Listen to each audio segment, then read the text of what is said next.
And I tried hard to be proud of my service, but all I could feel was shame. And racism could no longer mask the reality of the occupation. These were people, these were human beings. I've since been plagued by guilt anytime I see an elderly man, like the one who couldn't walk, who he rolled onto a stretcher and told the Iraqi police to take him away. I feel guilt anytime I see a mother with her children, like the one who cried hysterically and screamed that we are worse than Saddam as we forced her from her home. I feel guilt anytime I see a young girl, like the one I grabbed by the arm and dragged into the street. We were told we were fighting terrorists.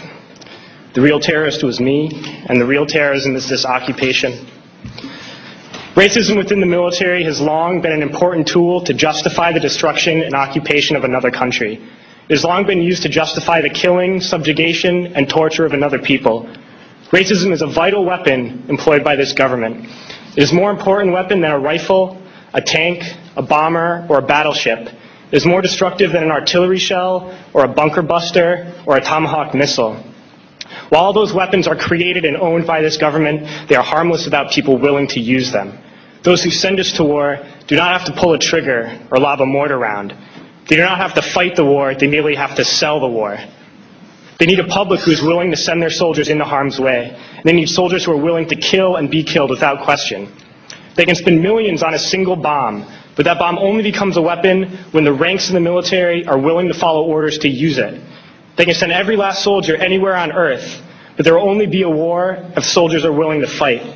And the ruling class, the billionaires who profit from human suffering, who care only about expanding their wealth, controlling the world economy, understand that their power lies only in their ability to convince us that war, oppression, and exploitation is in our interest.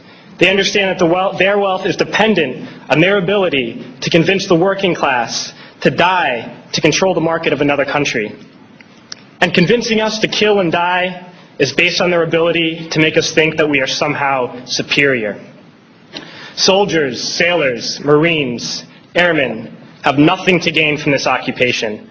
The vast majority of people living in the U.S. have nothing to gain from this occupation. In fact, not only do we have nothing to gain, but we suffer more because of it. We lose limbs, endure trauma, and give our lives.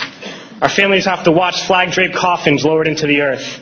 Millions in this country without health care, jobs, or access to education must watch this government squander over $450 million a day on this occupation.